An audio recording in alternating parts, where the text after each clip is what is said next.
Hello everybody, welcome back to another light novel review. Today I'm talking about volume number 2 in Patora Fuyuhara's light novel series, In Another World with My Smartphone.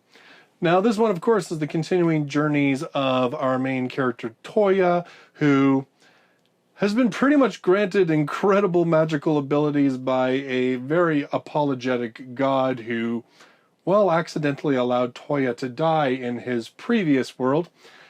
And so now Toya journeys across this new fantasy land with a number of cute girls in tow.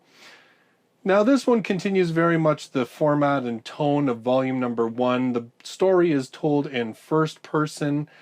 Most of the events are told in sort of a day-to-day type thing. So in this one, Toya finds himself a permanent place to live. He travels to another country. He does duels with a dragon. He does duels with the king of a new country. He helps sort of, begin to negotiate treaties between countries. And, well, he just finally convinces the girls to go on a quest for slime hunting in the hopes to see their clothes dissolved, which we're going to talk about a little bit. So, first of all, as I said, this one really continues the same sort of very light and happy-go-lucky tone of volume number 1.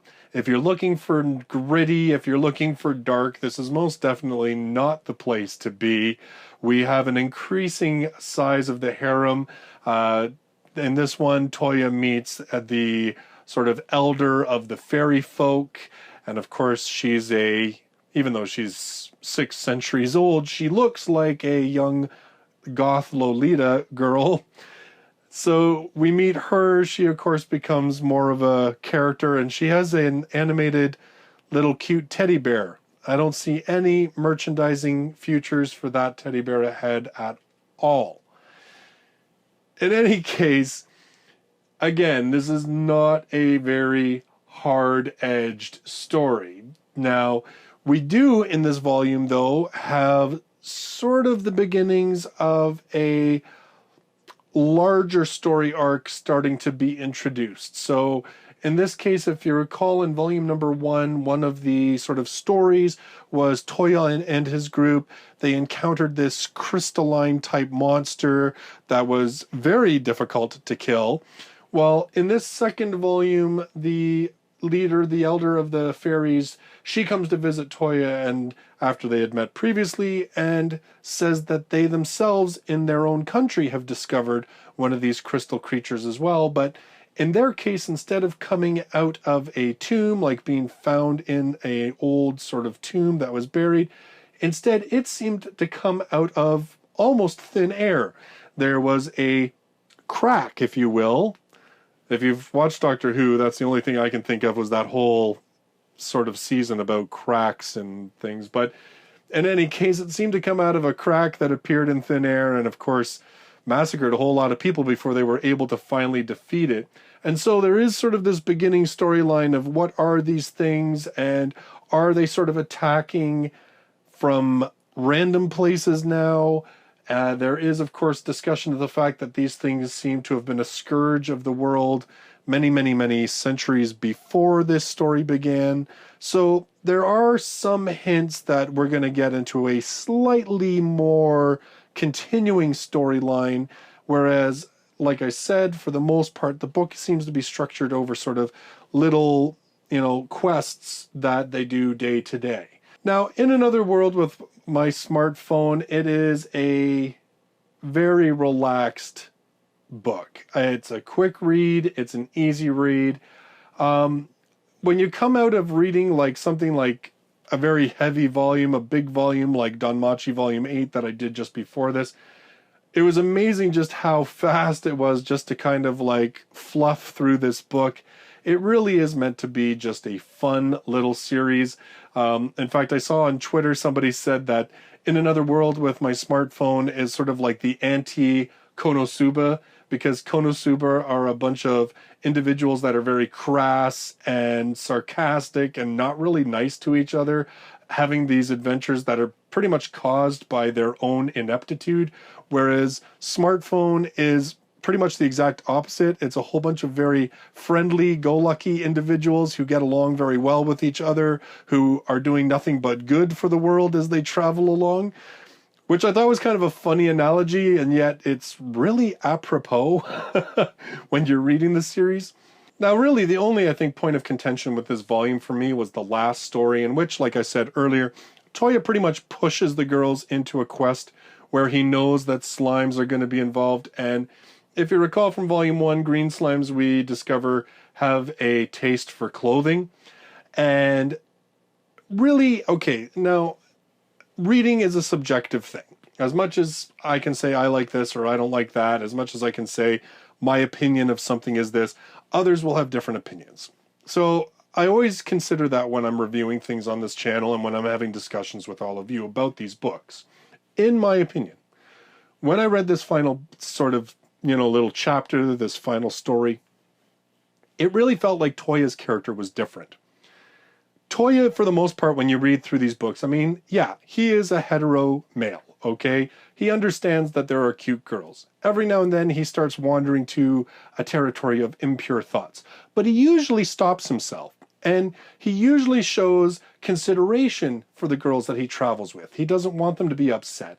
For instance, in this book, he considers the fact that he wants to get them all gifts and so forth so that none of them feel left out. He considers their feelings, really. But then in this final sort of story, he's like, go slimes, rip off their clothes. And then he gets angry because, oh, you couldn't have dissolved their underwear too. And it just feels like all of a sudden this guy goes from caring about his companions to be completely objectifying them. And it just feels jarring to me. And again, this is my opinion. I have had somebody sort of point out on Twitter, well, Toya did try to get them to do slime, missions in Volume 1. Yes, but he never pushed them the way he did in this. And his opinions were never as overtly lecherous as what they are in this last story. It felt a little jarring, and maybe that was because of the events of the previous stories in the volume. It really did. It felt like, you know what it felt like? It felt like the guy writing the book was like, someday I want to see this as an anime, and I want to write a story where these girls get their clothes like blown off. So yeah, that's what we're going to do today. And it just doesn't really fit with the rest of the book because, as I said, the rest of the book, even though there is a scene where he inadvertently walks in on the girls as they're changing, I mean, I don't know if there could be a light novel series without that. That seems to be sort of a thing in pretty much every series I've read. But again, it's an innocent thing. He doesn't intend to, and as I said, he's still a hetero male, even though he gets lumps for having it happen. He's kind of like, that wasn't such a, maybe it was an okay price to pay for that. But it's not like he objectifies them. It's not like he's like, I want to see you assaulted for my own personal sexual gratification. And I think that's what felt a little different about that last story, and it bothered me a bit. I did talk to another reviewer of light novels, Sean Gaffney, and he was telling me that Volume 3 kind of just continues with the usual tone of the series and kind of seems to just sort of forget this last story. But we both laughed and said, this is going to be a whole episode of the anime. It'll be interesting to see if that's true, but I can almost guarantee you that we're probably correct in that manner. And it'll be interesting to see what the fan reaction is, given how the rest of the series has been so far. In any case, in another world with my smartphone, it is a gentle series overall. It is not a series where you ever really fear for the main characters. It is like an ultimate wish fulfillment of a decent guy who has the ability to do all sorts of incredible good in the world. And so he does. And in the meanwhile, gets to hang out with a bevy of beauties who are themselves really nice girls. It is pure wish fulfillment. It really is. And it reads that way. And I think the only reason that this series works and isn't something that I despise is because it doesn't try to be anything more than that.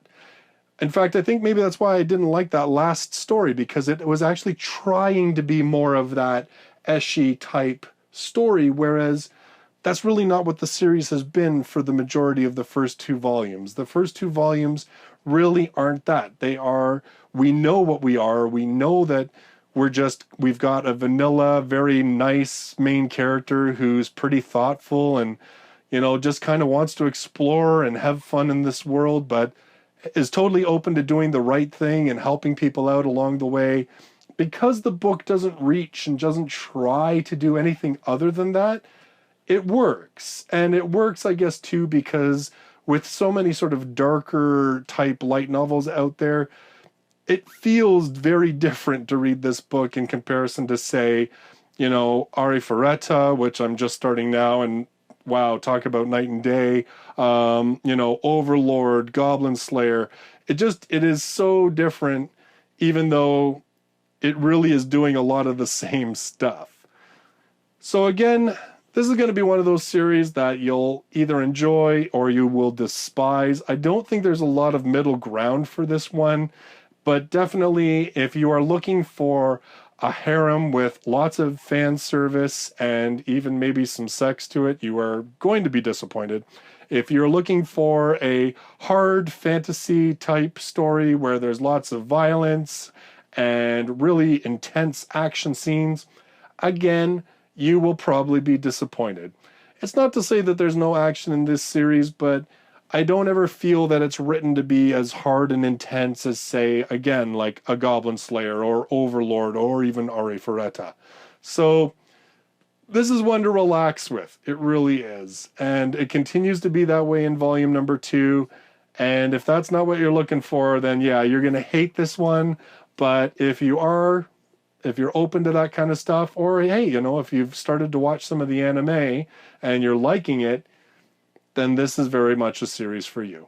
So those are my thoughts on volume number 2 of In Another World with my smartphone. Now, as I just mentioned, my next review is going to be on volume number 2 of Arifureta, From Commonplace to World's Strongest. Our very dark, brooding protagonist Hajime continues his quest to destroy dungeons and defy the gods. Yeah, wow. So different, like, from one isekai to another isekai that are so vastly different. So that's going to be my next review. So if you love light novels and you're brand new to the channel, don't forget to subscribe so you can check out all of my future light novel reviews, including reviews of In Another World with my smartphone, as well as my next review of Arifureta Volume 2. Thank you all so much for joining me in this video. I look forward to seeing you in the next one. Till then, bye-bye for now.